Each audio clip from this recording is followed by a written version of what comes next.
think I took the road less traveled to become a painter. I guess I'll go back to college where I studied art education. And during my senior year, I found out that the starting salary was $27,252. And that number changed my life forever. Kind of took me out of the art world because I never thought about being an artist. I didn't think you could make money. I just thought about being an art teacher. So I guess when that dream was shattered, right, based on money, I became a truck driver. I drove trucks for approximately 10 years. So with the stress of the commute and the job, and I turned 35, I believe I had like a midlife crisis, I guess I'll say. I had a couple conversations with my wife, and she said, just be an artist. So I did whatever I had to do to maintain my practice. I drove Uber, I did all kinds of odd jobs. My wife is my secret weapon. She sees the work first. We discuss ideas before I put them on canvas. Without her, I probably would not be an artist. My favorite artist is Barkley Hendricks. Back in 2008, while I was a truck driver, he had an exhibition at the Nasher, and it was the first time I ever went to an exhibition and saw a room full of like black people. I walked in and I saw people that looked like my family.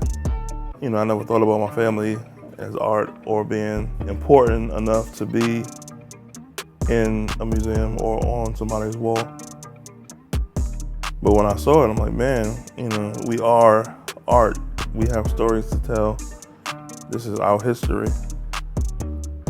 Primarily, my subjects are my family or my friends. I do paint people outside of my family, but they have to fit the role in the narrative.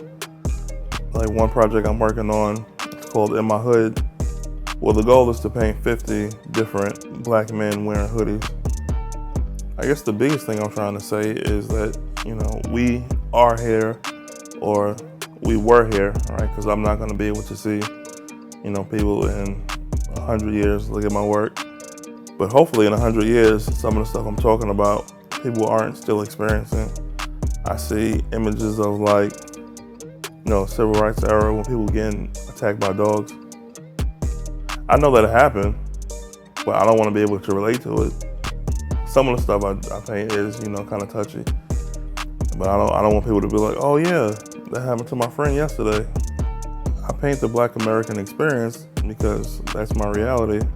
That's my truth. I want the work to have integrity. I want the work to be honest. And I think the way to make it accessible is to show people their reality. That's one of the reasons I use the gaze, right? Because I like the work to be in conversation with the viewer. Not to speak at you, but to speak to you. The title of this piece is called Dive In. It's from one of my most recent series called titled Swimming Lessons.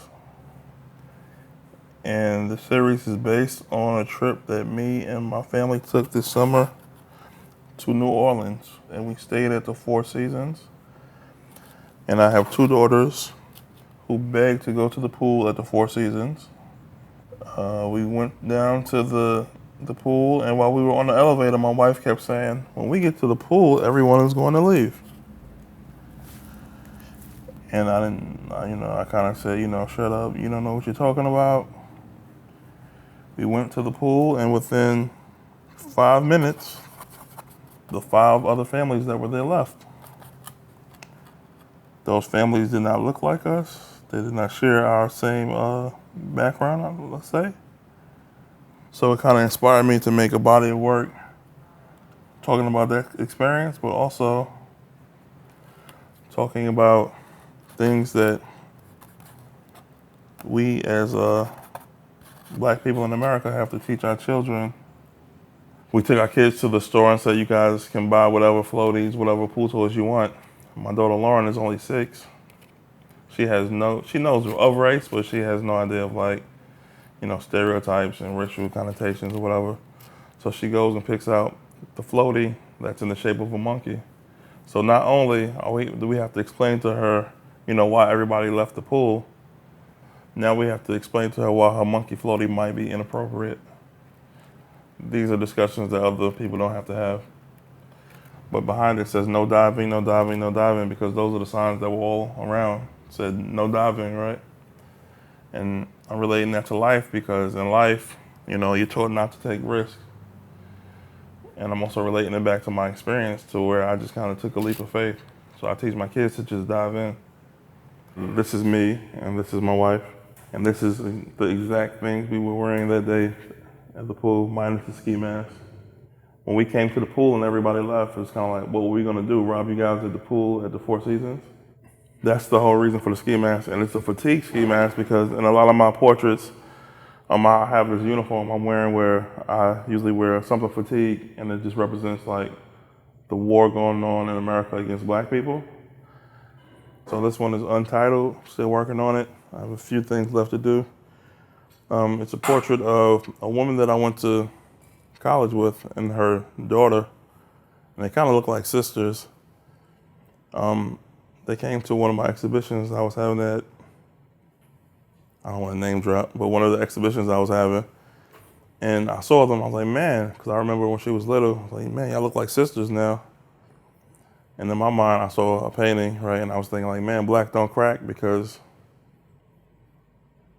of course, you're like 20 years older than her, but you guys look like y'all could go to the club together or whatever.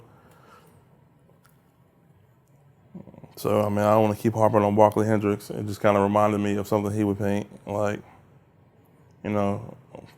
black people being black, basically. So, despite what it looks like, this piece is actually about the shirt that I'm wearing. I went to TJ Maxx, as a lot of us do. And when I walked in, I don't know what was going on, but it was like my eye focused on this shirt. And if you've been to TJ Maxx, everything's thrown everywhere. There's a bunch of stuff. As soon as I walked in the door, I saw the shirt, right? So I bought it. But then I struggled with the reasoning like why I bought it. I don't dress like that. So then I kind of use it as a prop and discussing like what it meant for me to be African American, or me to be like searching for connection to something that I know nothing about. So the struggle was like me fighting with what it meant to be an American. And my daughter would kill me if I didn't tell you that she was on the floor pulling the flag. She tells everybody that, like, I'm right there. That's why the struggle looks so real, because my then 9-year-old daughter was pulling the flag. Everybody sees this and they're like, oh man, like I'm fighting America. And I'm like, no, it's like an internal struggle trying to see like where I belong.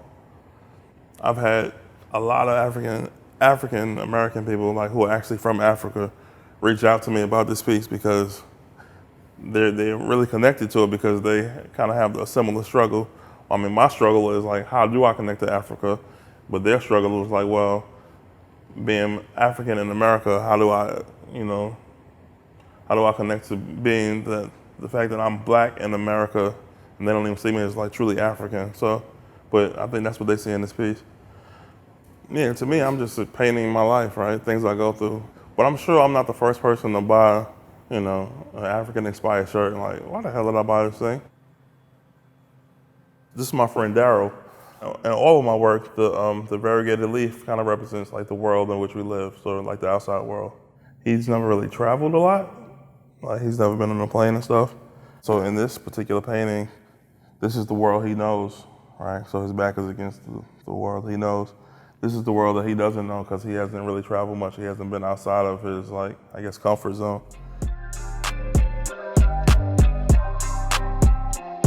In school, they don't teach you about the business of art, how to sell the work, how to market the work.